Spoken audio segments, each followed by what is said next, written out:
The vastness of space was silent around the Tellurian Expeditionary Force vessel Horizon as it patrolled the outer edges of human territory. The ship cut through the darkness like a silver knife, its engines humming with power that humans had only mastered in the last century. Lieutenant Commander Maya Santos sat at her station on the bridge, her dark eyes fixed on the sensor readings. She had served on 3 different ships since the Mars insurgency, and the familiar routine of patrol duty had become almost meditative. Her fingers danced across the holographic controls, adjusting the sensor arrays to compensate for a nearby pulsar's interference. "Another quiet shift," remarked Ensign Chen from the navigation station. Santos nodded but didn't reply. In her experience, the universe had a way of hearing such statements as challenges. As if on cue, her console lit up with an alert. A strange pattern of signals, faint but distinct, pulsed through the background radiation of space.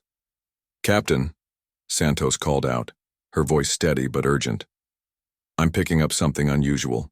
Captain Elijah Way, a tall man with shoulders shaped by years of military service, moved to her station with practiced efficiency. "Analysis?"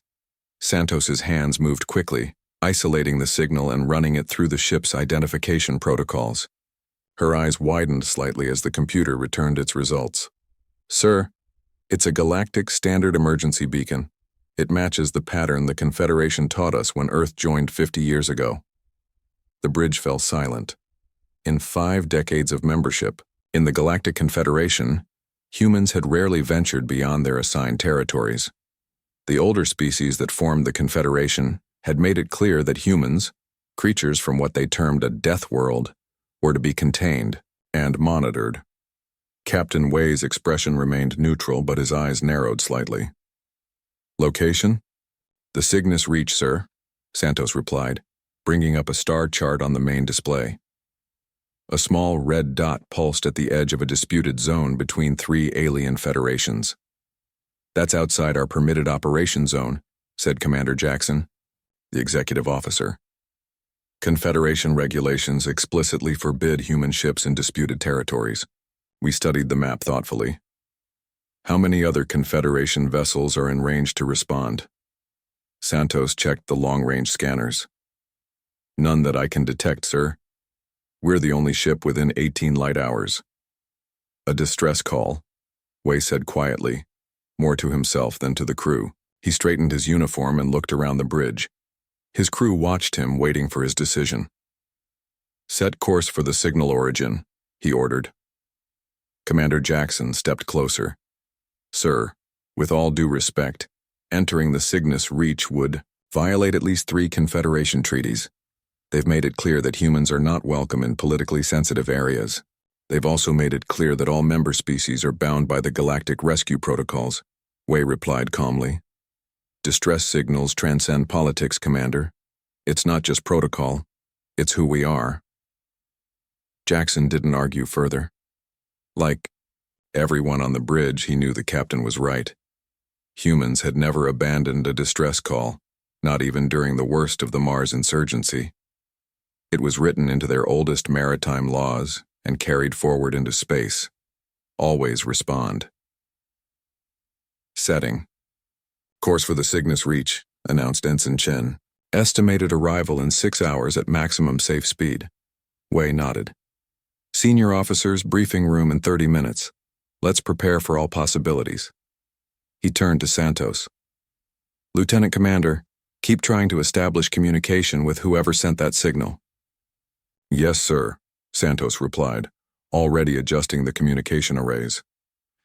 As the bridge crew carried out their orders with efficient precision, none of them knew that they were being watched. Aboard the Larian science vessel, Astral Whisper, Ambassador, Valara stared at the long-range scanner display with a mixture of hope and dread. Her translucent tentacles trembled slightly, causing ripples of blue light to cascade down her crystalline exoskeleton. "A ship is responding," she announced to the small group of survivors gathered in what remained of the ship's control center. "It will arrive in approximately 6 hours." "What kind of ship?" asked Chief Scientist Relthon, his own bioluminescence, dimmed from injury and exhaustion. Velara hesitated before answering. Human. A collective shudder passed through the gathered Larians. Their species, like most in the Confederation, knew of humans only through official reports and educational materials. Deathworlders. Apex predators. A species that evolved on a planet so hostile that it required aggression, violence, and ruthless efficiency just to survive. Humans, whispered Medical Officer Pilaria. They are forbidden in this sector. As are we, Velara reminded them gently.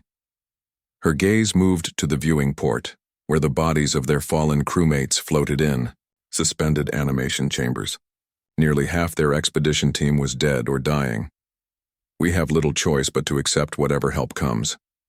If they help at all, Relthon said darkly. The reports say humans are unpredictable, dangerous. Velara moved to the ship's damaged systems, checking the life support readings. The numbers continued to drop steadily. Atmosphere was thinning. Power reserves were critical. They had perhaps 8 hours before the ship would become uninhabitable. They responded to our distress call when no one else did, she said finally. That must count for something. She didn't share her deeper fears with the others. The Confederation's strict policies regarding humans suddenly made more sense in this moment of crisis. Why allow a species with such physical resilience and natural aggression to move freely among the stars? What would happen when the humans discovered why the Larians were here, in forbidden space? What would they do when they learned what had attacked the Astral Whisper? Velara moved to the communication panel and hesitated. Confederation protocols were clear. Give limited information, establish peaceful intent, request specific assistance. But the protocols assumed the responding vessels would be from approved species. What did one say to Deathworlders? She activated the transmitter, her voice steady despite her fear. This is Ambassador Velara of the Larian science vessel Astral Whisper. We acknowledge your response to our distress call and await your arrival. We are... She paused, searching for the right words. We're grateful. The transmission sent. She moved back to the viewing port and gazed out at the stars. Somewhere out there, the human ship was coming toward them at speeds her people had only recently mastered. Creatures from a world that had forged them through fire and pain into something the galaxy both feared and misunderstood. They're coming, she whispered, more to herself than to her frightened crew. The Deathworlders are coming. Whether that was cause for hope or despair, not even the ancient wisdom of the Larian people could say.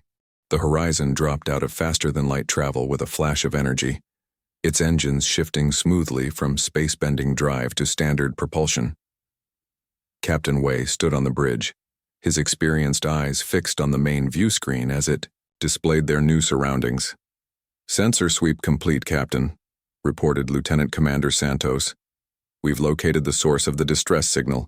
It's a vessel of unknown design, approximately 2 kilometers off our starboard bow. Wei nodded. On screen. The view screen shifted to display a ship unlike any in human records. It was elegant and asymmetrical, with crystalline structures that caught the light from a nearby star. Even to untrained eyes, the damage was obvious. Large sections of the hull were blackened, and debris floated in a halo around the vessel. Life. Signs? Wei asked. Confirmed, Santos replied. Approximately 23 individuals, though their biological signatures are unlike anything in our database. The ship's power systems are failing. By my calculations, they have less than 2 hours of life support remaining. Commander Jackson frowned. Weapon status? Their weapon systems appear completely inactive, Santos answered. In fact, I'm not sure this is even a military vessel. The configuration suggests a scientific or exploratory craft. Wei considered this information. Hail them. Communications Officer Park activated the ship's communication array. Channel open, sir. This is Captain Elijah Wei of the Tellurian Expeditionary Force vessel Horizon. We've received your distress call and are here to render assistance. The view screen flickered and a strange figure appeared. The alien had a translucent body with tentacle-like appendages and a crystalline exoskeleton that emitted a soft blue light. Its features were alien, but somehow conveyed both caution and relief. I am Ambassador Velara of the Larian science vessel Astral Whisper, the alien responded, its voice translated through the ship's universal translator. Your assistance is unexpected, but welcome. Wei noted the careful choice of words. We're preparing a boarding party to assess your situation. Do you have docking capabilities? Our main airlock remains functional, Velara replied, but I must warn you, our atmosphere differs significantly from Earth standard. Our internal temperature is also considerably lower than human preference. Understood, Wei said. Our team will come prepared. He terminated the communication and turned to his officers. Commander Santos, Dr. Nakamura, you're with me. Commander Jackson, you have the bridge. Jackson looked concerned. Sir, regulations state the captain should remain on the vessel during first contact with unknown species. Wei smiled slightly. Regulations also state we shouldn't be in this sector at all. Sometimes we need to adapt. His expression became serious. If anything happens, get our people home. Within 20 minutes, the boarding party was assembled in the shuttle bay. 6 crew members, including Wei, Santos, and Dr. Katsumi Nakamura, the ship's xenobiologist, prepared for departure. All wore environmental suits designed for hostile conditions, suits that, unlike standard Confederation gear, were reinforced for combat conditions. This was standard procedure for human ships, a fact not lost on Wei as he considered how it might appear to the aliens. Remember, he told his team as they boarded the shuttle, these people are in distress. Our mission is humanitarian, but stay alert. We don't know what caused the damage to their ship. The short journey to the alien vessel was tense but uneventful. As they approached the damaged craft, the extent of the destruction became clearer. Precision weapon impacts marked the hull, not random damage but deliberate, calculated attacks. Those aren't asteroid impacts, Santos observed quietly. Someone did this intentionally. Wei nodded grimly. Stay sharp. The shuttle docked with a gentle thud, and the team prepared to board. The airlock cycled, equalizing pressure between the two vessels. When the inner door finally opened, they were met by 3 Larians, led by Ambassador Velara. The aliens stepped back involuntarily. As the humans entered, even in environmental suits, the humans moved with a fluid grace that spoke of natural predators. Their suits, designed with reinforced joints and armor plating, gave them a formidable appearance. Thank you for coming, Velara said, her translator, conveying her words with a slight delay. You came, we did not believe you would. Captain Wei made a decision then, one that surprised the Larians. He reached up and removed his helmet, exposing his face to the alien atmosphere. Dr. Nakamura's instruments had confirmed it was breathable for humans. Though cold and with higher oxygen content than Earth standard, the Larians' bioluminescence flickered in what might have been surprise or alarm. To them, the casual way this human exposed his vulnerable respiratory system was both terrifying and fascinating.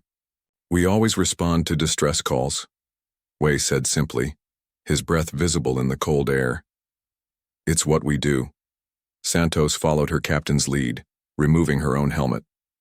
The Larians seemed to relax slightly at this gesture of trust. Your ship has taken heavy damage, Santos observed. What happened?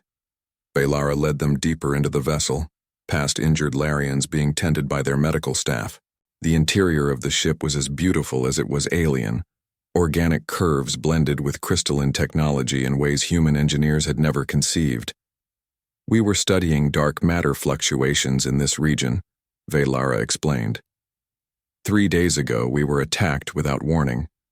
The vessels used no known Confederation weapons. Their targeting was precise. Dr. Nakamura knelt beside an injured Larian, her medical scanner humming as she assessed the wounds. Her expression grew troubled. These injuries, she said quietly, to Wei. The weapons seem designed to cause maximum suffering rather than efficient kills. This isn't standard warfare. Wei noticed something else as they moved through the ship. Why would the Confederation not send their own rescue teams? Surely, they had ships closer than we were. The ambassador's bioluminescence dimmed noticeably. Because we are not supposed to be here either. Our expedition was unsanctioned. Before Wei could press for details, Santos's communication device beeped urgently. She checked the readout, her expression shifting to alert readiness. "Captain," she said, tension evident in her voice. "The horizon is detecting multiple vessels dropping out of FTL around us. 9 ships of unknown configuration." Velara's tentacles trembled visibly. "They've returned," she whispered. Wei didn't hesitate. "Get your people aboard the horizon," he ordered. "Now." "But the Confederation," Velara began, "isn't here." "We finished firmly. We are, and we're not leaving you behind." As if emphasizing his words, the damaged Larian vessel shuddered as something struck its outer hull. The attackers had arrived, and they were wasting no time. Wei reactivated his helmet with a practiced motion, his voice calm but commanding as he spoke to his crew and the frightened aliens. "Move quickly. Get the injured first. My ship has medical facilities that can help them." As the evacuation began, Santos moved to Wei's side. 9 against 1, she said quietly. "Not ideal odds." Wei's expression was grim but determined. "Deathworlders don't need ideal odds, Commander. We just need a fighting chance." Chaos erupted as the evacuation began. The injured Larians moved slowly, their crystalline bodies not designed for rapid movement. Human crew members, adapted to Earth's higher gravity, easily carried the wounded aliens through the connecting airlock. Aboard the Horizon, Dr. Nakamura transformed the medical bay into an emergency triage center. "Their biology is fascinating," she told her medical team as they prepared. "Their circulatory fluid uses copper instead of iron. Their optimal temperature is 15 degrees below our comfort level." The last of the Larians had barely made it aboard when the enemy ships opened fire again. The Astral Whisper shuddered under the assault, its already damaged systems failing rapidly.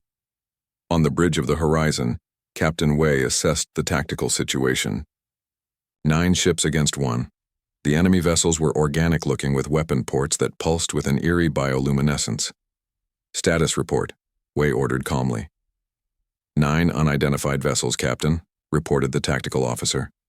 "They're surrounding, close in a standard containment formation. Their weapons are unlike anything in our database, but energy readings suggest they're extremely powerful." "They're transmitting something," Communications Officer Park added. "It's not in any Confederation language. The universal translator can't make sense of it."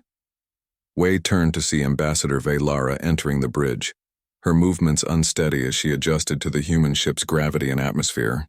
"Those are the Void Collective," she said, her voice trembling slightly. "They hunt sentient species for biological compounds found only in intelligent nervous systems." Santos frowned. "They're harvesting sentient beings? Why hasn't the Confederation stopped them?" "Because the Confederation does not care what happens beyond their borders," Velara replied bitterly. "And they fear them. The Collective has been systematically eliminating non-Confederation species on the galactic fringe for decades." Wei studied the tactical display, noting the enemy positions. "How did you escape the first attack?" "We didn't," Velara admitted. "They left us damaged, dying slowly. They collect their prey at leisure. It's part of their hunting ritual." Wei's expression hardened. He had seen enough of predators who enjoyed the suffering of their prey. "Not today," he said quietly. Then, louder. "Battle stations, prepare to engage." The Larian ambassador's crystalline body shimmered with shock. "You cannot mean to fight. There are 9 of them." Wei did not answer her directly. Instead, he addressed his crew. "Ensign Chen, plot a course through the nearby asteroid field. Lieutenant Kamara, power all defensive systems, and prepare a targeting solution on the lead vessel." The human crew responded with calm efficiency that astonished the Larians. There was no panic, only focused determination. This was what separated humans from most species. They functioned better under stress, not worse. "Captain," Velara tried again, "you cannot win this battle." Wei finally turned to her. Ambassador, we're not trying to win. We're buying time. He pointed to a communication officer. Lieutenant Park, send a priority distress call on Tellurian emergency frequencies. Include our coordinates and situation report. Understanding dawned on Santos's face. The 5th Rapid Response Division is on maneuvers in the next sector. Wei nodded. Approximately 30 minutes away at emergency speed. If we can survive. That long, Santos added. We'll do more than survive, Wei said, his voice carrying across the bridge. Tactical. Target their propulsion systems only. We don't need to destroy them, just hold them here until reinforcements arrive. What followed demonstrated why humans were classified as Deathworlders. The Horizon was never designed as a warship, but its human crew were descendants of apex predators. We directed the ship into the nearby asteroid field, using the space rocks as cover and shields. The enemy ships pursued, their organic hulls allowing them to maneuver in ways no human vessel could match. But that superior maneuverability became a liability in the dense asteroid field. Their turns were too sharp, their reactions too quick for the confined space. They've never faced an opponent that fights back, Santos observed as one enemy ship clipped an asteroid while avoiding the Horizon's defensive fire. They're used to attacking vulnerable prey. Wei nodded. And they're not coordinating effectively. Each ship is hunting independently. He directed the Horizon deeper into the asteroid field, to where the rocks were larger and more densely packed. The human ship, with its reinforced hull designed to withstand the harsh conditions of deep space, plowed through smaller asteroids while weaving around larger ones. 2 enemy ships collided while trying to pursue, their organic hulls rupturing in the vacuum of space. A third was disabled by a precision shot from the Horizon's main weapons array, targeting the propulsion system Santos had identified as their weak point. But the Horizon wasn't escaping unscathed. Energy blasts from the enemy weapons tore through the ship's shields, leaving scorch marks on the hull. Internal systems began to fail as power was diverted to essential functions. Hull breach on Deck 5, reported a damage control officer. Emergency force fields holding. Reroute power from non-essential systems, Wei ordered. Keep our weapons and engines at full capacity.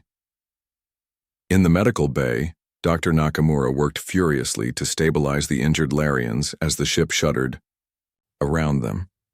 Their biology is responding well to our treatments, she told Santos over the communication system. But this stress isn't helping their recovery. Understand, Santos replied. We're doing our best to make the ride smoother. A massive blast rocked the ship, throwing crew members against their stations. Wei maintained his footing, gripping the captain's chair. Direct hit to our starboard engine, Tactical reported. We're losing maneuverability. How many enemy ships remain functional? Wei asked. 5 are still in pursuit. We've disabled 4. Wei checked the chronometer. 20 minutes until reinforcements could arrive.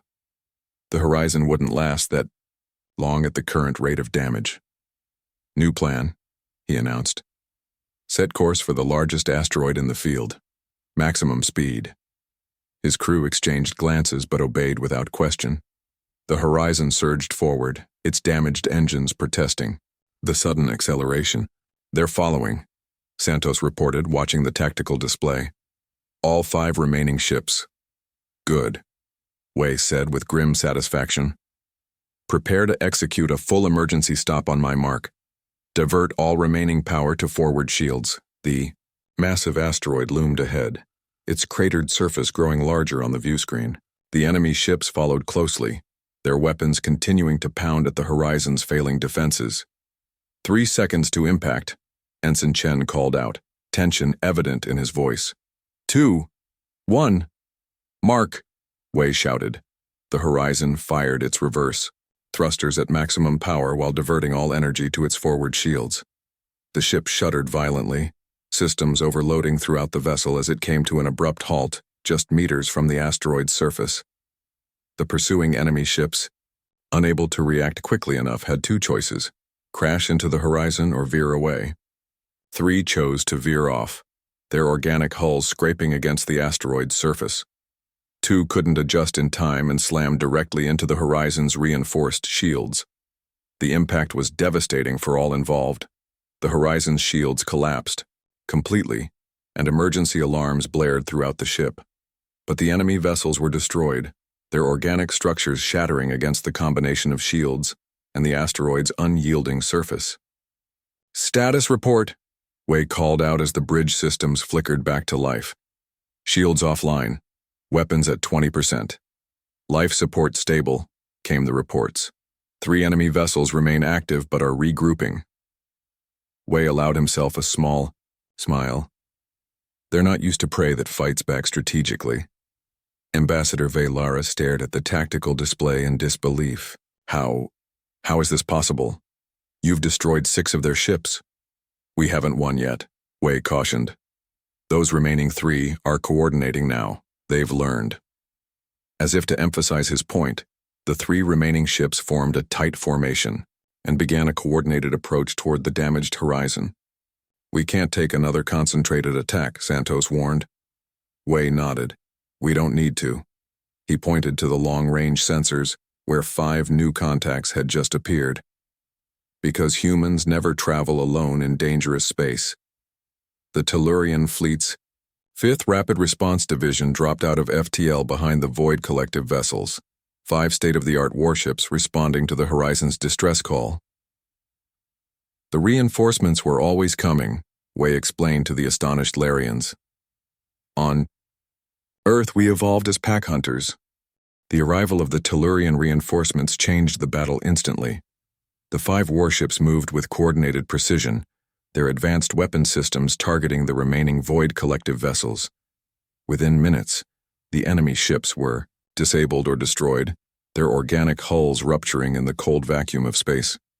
Admiral Helena Chen, commanding the fleet carrier Thermopylae, was the first to contact the damaged Horizon.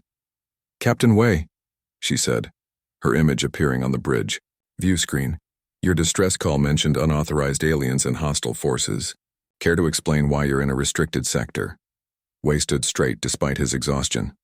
"Admiral, we responded to a Galactic Standard emergency beacon. The Larian science vessel Astral Whisper was attacked by unknown hostiles. We evacuated 23 survivors before engaging the enemy." Admiral Chen's stern expression remained unchanged. "You violated Confederation boundaries, Captain." "I responded to a distress call, Admiral," Wei replied without hesitation, "as required by Tellurian law and human decency." For a moment, tension hung in the air. Then, surprisingly, the Admiral's severe expression broke into a slight smile. "Precisely. What I told Confederation headquarters you'd say, which is why I brought 3 xenobiologists, medical supplies, and enough diplomatic credentials to justify this humanitarian mission." She glanced at the Larians visible on the bridge. "We'll send medical teams to assist your survivors. In the meantime, I want boarding parties on those disabled enemy vessels. I want to know who they are and why they're attacking ships in this region." Within an hour, human boarding teams in heavily reinforced environmental suits entered the 2 Void Collective ships that remained mostly intact. Lieutenant Commander Santos led one team, moving cautiously through the strange organic corridors of the alien vessel. "It's like we're inside a living organism," one of her security officers commented, scanning the walls that seemed to pulse with faint bioluminescence. "Stay alert," Santos ordered. "We still don't know what species controls these ships." As they approached what appeared to be the command center, Santos noticed something strange. There were no bodies, no signs of a crew that had abandoned ship. Instead, they found large, pod-like structures connected to the ship's systems by organic-looking cables. "Doctor, what do you make of this?" Santos asked the science officer accompanying them. Dr. Lin approached one of the pods cautiously, scanning it with his equipment. "This is unexpected. These aren't escape pods or stasis chambers. They're more like control interfaces." He continued scanning, his expression growing more troubled. "Commander, I don't think there's a crew aboard this ship. Not in the traditional sense." "Explain," Santos prompted. "These pods contain biomechanical constructs, not truly alive but sophisticated weapons platforms. They're like drones but far more advanced than anything we've encountered. And they're controlled remotely." Santos examined one of the opened pods, where a half-formed creature lay disconnected from its interface. It had a vaguely humanoid shape but lacked distinct features. Its skin was the same organic material as the ship itself. You're saying these ships are weapons? Remote-controlled hunters? Yes, Dr. Lin confirmed. And look at this. He pointed to a damaged communication array in the center of the command room. This technology is transmitting to somewhere. That's how they're controlled. Santos touched her communication device. Admiral Chen, we've made a discovery. The enemy, ships aren't crewed by living beings. They're sophisticated biomechanical constructs controlled remotely. Same findings on our end, came the reply from the second boarding team. We're downloading their navigation data now. It looks like these ships are receiving commands from a location deep in uncharted space. Back aboard the Thermopylae, Admiral Chen convened an emergency meeting with the ship captains and the Larian representatives. Dr. Nakamura, who had been studying the injured Larians and the data from the enemy vessels, presented her findings. The Void Collective ships are designed for one purpose, she explained, displaying holographic images of the biomechanical constructs. They hunt specific types of sentient species and extract biological compounds from their nervous systems. She brought up another display showing molecular structures. But they're not targeting just any species. They specifically want species with certain neurological patterns, those associated with empathy, compassion, and cooperation. The room fell silent as the implications became clear. They're not just hunting, Dr. Nakamura continued. They're selectively removing species with specific psychological traits from the galactic community. It's directed evolution on a cosmic scale. Ambassador Velara's crystalline structure trembled slightly. The Larians were targeted because our species is known for diplomatic cooperation and empathetic consensus building. We were studying dimensional anomalies in this region when they attacked without warning. What about the Confederation? Wei asked. Why aren't they doing anything about this threat? The ambassador's bioluminescence dimmed noticeably. Some, within the Confederation, know of the Void Collective. They consider their activities beneficial to galactic stability. Beneficial? Santos echoed in disbelief. How could the extinction of compassionate species be beneficial? Because a galaxy without empathy is easier to control, Admiral Chen said quietly.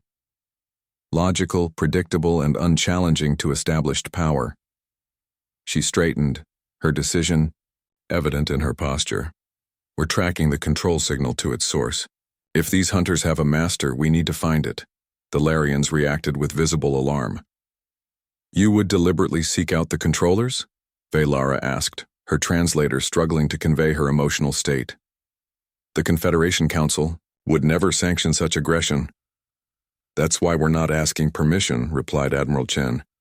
We're informing them of our intentions as a courtesy. The Void Collective has committed genocide against non-Confederation species. And now we have evidence. Under Tellurian law, we are obligated to respond. Captain Wei nodded in agreement. The alternative is to allow them to continue hunting sentient beings who have committed no crime except evolving to be compassionate and cooperative. The Larians exchanged looks of confusion and growing understanding. They had been taught that humans were dangerous because of their aggression. Now they began to see that humans were dangerous because they would not tolerate injustice, even at great personal risk. But why would you risk yourselves for species you've never met? One of the Larian scientists asked. Admiral Chen's expression softened slightly. Because on Earth, we learned a hard lesson. When good people stand by and do nothing in the face of evil, evil prevails. We won't make that mistake on a galactic scale. She turned to her officers. Prepare the fleet. We follow the signal to its source. To the Larians, she added, we'll arrange safe transport for your people back to Confederation space. Ambassador, Velara straightened her crystalline form, a decision clearly made. No, we will come with you. Our scientists can help analyze the data, and... She hesitated. Perhaps it is time we learned from humanity's example. Wei exchanged a meaningful glance with Santos. The Deathworlders, so feared for their evolutionary aggression, were teaching one of the galaxy's most peaceful species about standing against injustice. Very well, Admiral Chen agreed. Captain Wei, your ship needs repairs. Transfer the Larian survivors to the Thermopylae and join us when you're able. As the meeting disbanded, Santos approached Wei. Do you think we'll find the source of these hunters? Wei nodded gravely. And when we do, they'll learn something important about humans. What's that, sir? We protect our own, Wei said. And as of today, that includes every sentient species threatened by this void collective. The Tellurian fleet followed the control signal through 3 days of faster-than-light travel, venturing deeper into uncharted space. With each passing hour, the signal grew stronger. The ships maintained battle readiness, their human crews, rotating through shifts while the Larian scientists helped analyze the data recovered from the captured Void Collective vessels. On the bridge of the Thermopylae, Admiral Chen studied the latest sensor readings with Captain Wei and Ambassador Valara at her side. The signal originates from this system, Chen said, pointing to a pulsing dot on the star chart. A neutron star with no habitable planets. No habitable planets for organic life, corrected Dr. Nakamura, who had joined them from the science lab. But the radiation levels there would make it perfect for certain types of artificial intelligence. Natural shielding against most attackers. Wei frowned. You think the Void Collective is controlled by an AI? The evidence suggests it, Nakamura replied. The biomechanical nature of their ships, the precise targeting of specific neurological patterns. It's too methodical for most organic species. Admiral Chen made her decision. We drop out of FTL at maximum weapon range. All ships maintain defensive formation. I want constant scans for any sign of those hunter vessels. The fleet exited faster than light, travel in perfect synchronization, their engines flaring as they adjusted to normal space. Before them spun a neutron star, its intense radiation bathing the area in deadly particles that would kill unprotected organic life within minutes. Sensors detecting a massive structure in orbit around the star, reported the science officer. It's like nothing we've seen before. The view screen displayed an enormous construction that resembled a vast neural network built on a cosmic scale.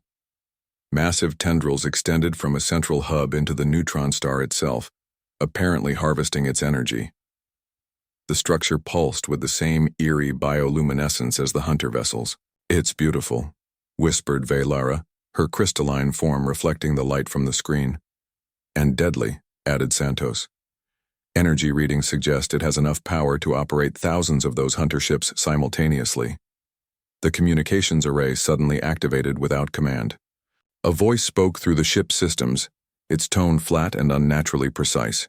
Tellurian vessels, you have entered restricted space. Your biological composition has been analyzed. Classification, Deathworld species, Earth origin. Threat assessment, severe. Admiral Chen straightened. This is Admiral Helena Chen of the Tellurian Expeditionary Fleet. We have discovered your Void Collective ships attacking innocent species. We demand you cease these operations immediately. There was a pause, before the voice responded. I am the Architect. Your demands are irrelevant. Your presence is unexpected but not concerning. Depart, or be eliminated.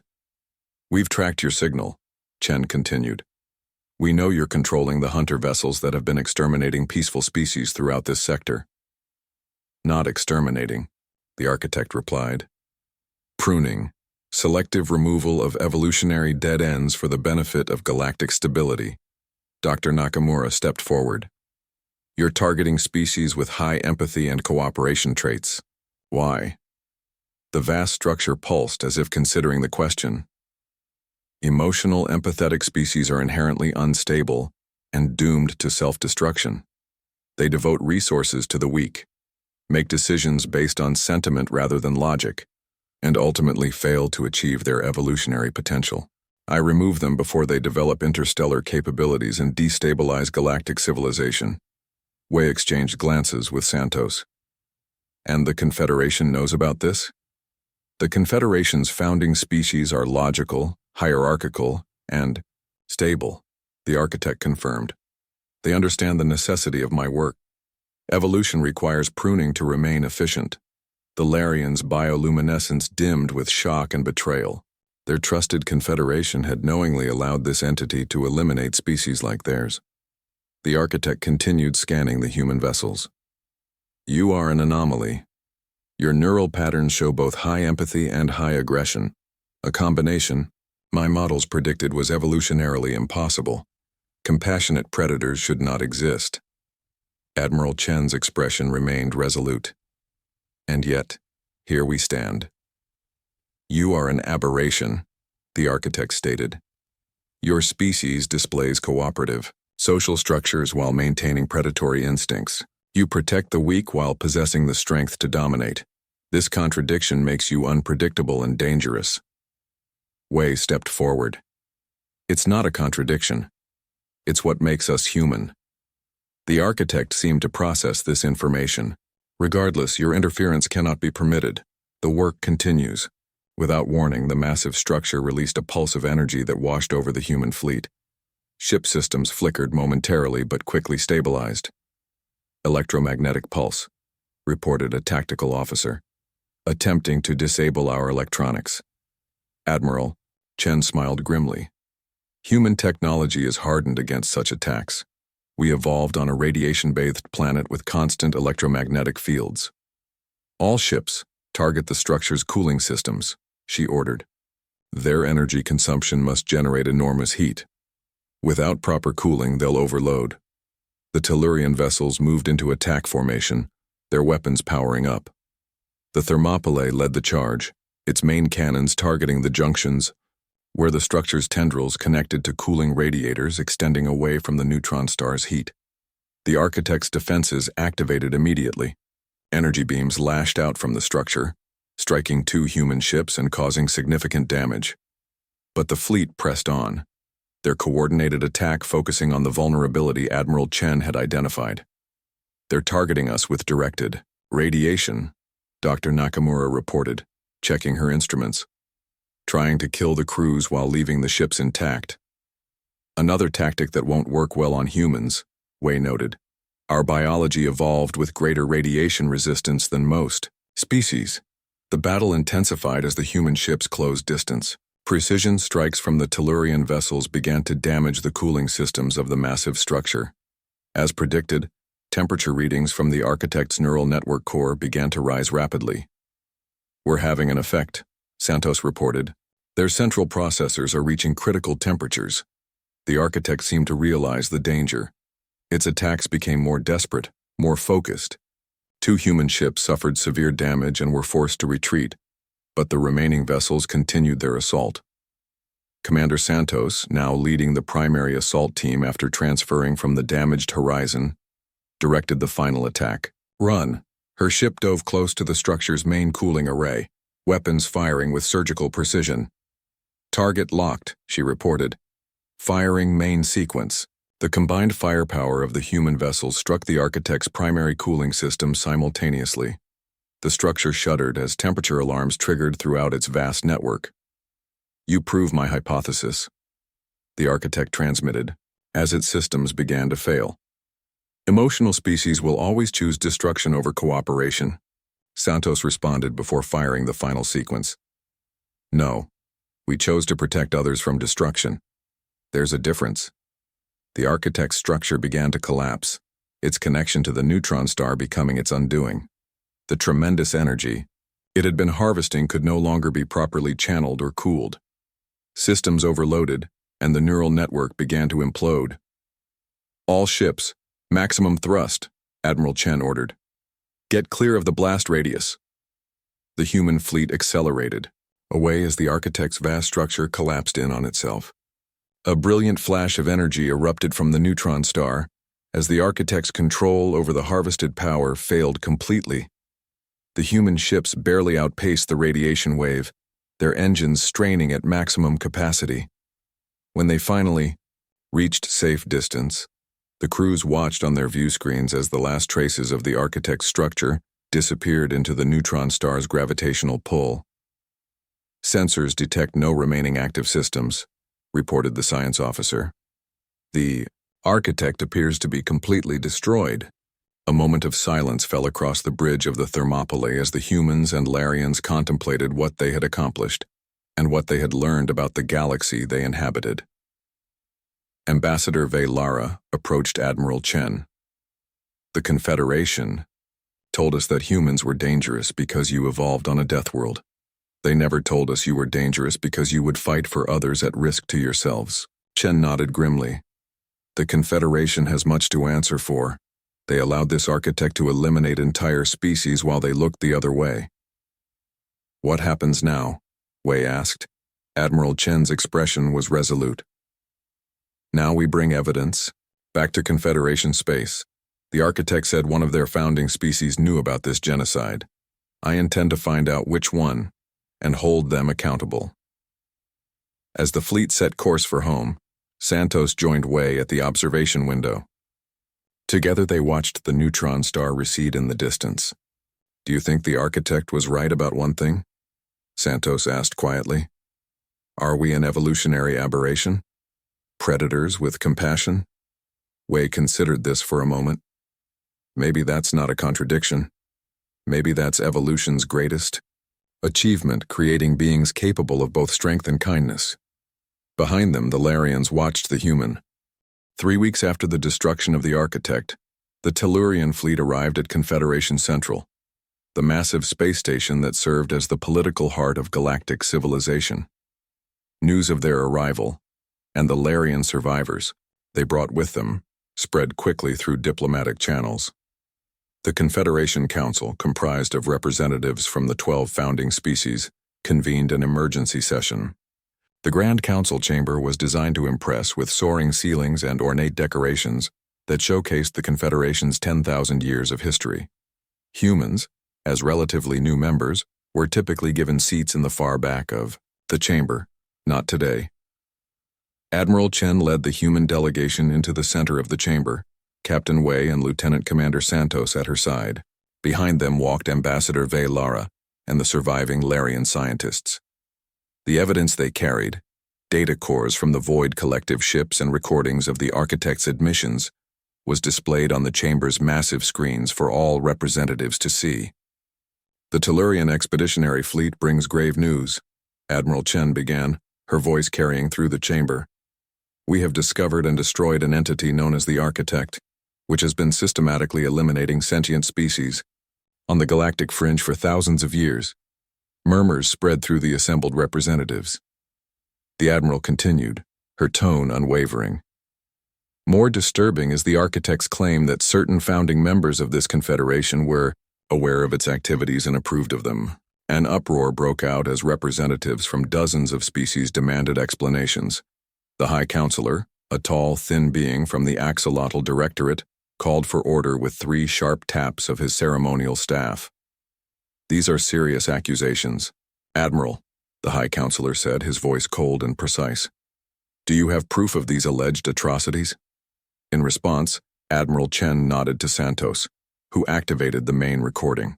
The architect's voice filled the chamber. "The Confederation's founding species are logical, hierarchical, and stable. They understand the necessity of my work. Evolution requires pruning to remain efficient." Silence fell across the chamber as the recording continued, revealing the architect's mission to eliminate empathetic species before they could develop interstellar travel. When the evidence was complete, all eyes turned to the High Counselor. His response was not what anyone expected. "The architect's work was regrettable but necessary," he stated calmly. "Galactic stability requires predictability. Emotional species introduce chaos into carefully balanced systems. The Axolotl Directorate has known of the architect for over 3,000 years and determined its actions were, on balance, beneficial to the greater galactic community." Captain Wei stepped forward, unable to contain his anger. "You allowed the extermination of entire species because they didn't fit your idea of stability?" "We allowed natural selection to operate on a galactic scale," the High Counselor replied. "The strong survive, the adaptable thrive. This is the foundation of evolution itself." Ambassador Vei Lara's crystalline form trembled with a mixture of fear and rage. "The Larians were deemed unworthy of survival because we value consensus and empathy. How many other species have you sacrificed to your vision of stability?" The revelation caused immediate division in the Council. Many representatives, particularly from the newer member species, were horrified. Others, mostly from the older founding races, seemed unsurprised by the disclosure. Admiral Chen seized the moment. "We bring this evidence not just as an accusation, but as a warning. Humanity will not stand by while genocide is committed. We propose an immediate reform of Confederation policies regarding the protection of all sentient species, regardless of their evolutionary path." The debate that followed was intense and lasted for days. The human delegation presented their case with irrefutable evidence, while Ambassador Velara spoke with passionate clarity about the Larians' experience.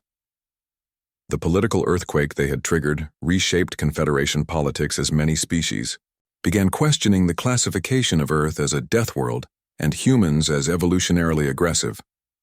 On the final day of deliberations, a vote was called.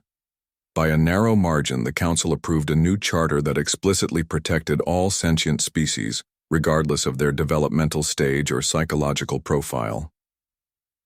The Axolotl Directorate and 2 other founding species abstained from the vote, making their disapproval clear. After the session, Admiral Chen found Captain Wei and Santos watching the Confederation's central plaza from an observation deck. Hundreds of representatives from dozens of species mingled below, many approaching the Larians with curiosity and sympathy.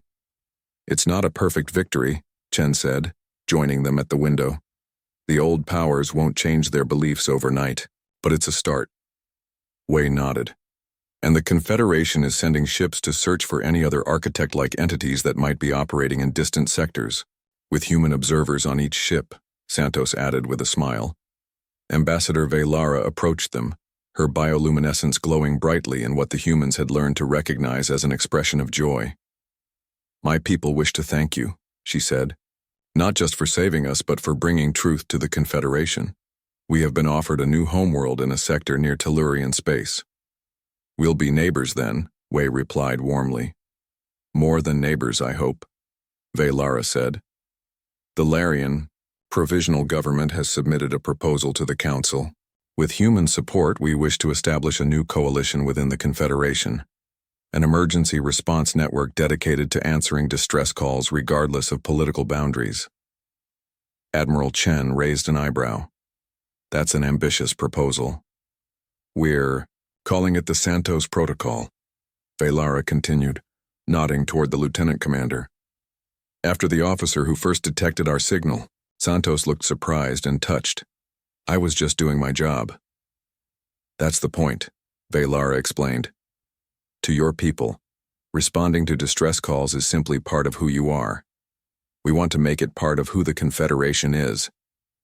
Later that day, Captain Wei stood before a gathering of diplomats and officers to receive the Confederation's highest civilian honor. Despite technically violating their laws, his actions had saved not just the Larians, but potentially countless other species that would have been targeted by the Architect. "On Earth we have a saying," Wei said during his acceptance speech. "The true measure of any society can be found in how it treats its most vulnerable members. I believe this applies to galactic civilization as well. We answered your call not because we're heroic, but because on our harsh, beautiful death world, that's simply what neighbors do." His words resonated throughout the chamber, changing forever how many species viewed these strange, contradictory beings from Earth. As the ceremony concluded, Admiral Chen approached Wei and Santos with news. Another distress signal had been detected in a distant sector. Without hesitation, the newly commissioned human Larian response vessel Second Horizon prepared to depart. Because in the vastness of space, the most powerful force wasn't technology, politics, or even evolution. It was the death world principle, that danger brings clarity, adversity builds strength, and no call for help should ever go unanswered. 6 months later, when asked by a Confederation journalist why humans had risked everything to save strangers, Lieutenant Commander Santos gave an answer that would be taught in schools across 1,000 worlds. "Because we know what it means to evolve on a world that tries to kill you every day. We know what it's like to need help to survive. And we know that the ability to feel another's pain isn't weakness. It's the greatest strength any species can ever develop." The Santos Protocol would go on to save 16 species from extinction in its first decade alone. And throughout the galaxy, when ships found themselves in danger and sent out distress calls into the darkness of space, they now did so with a new hope. Because sometimes when you call for help, what answers is a fleet of Deathworlders who will stop at nothing to save you. The end.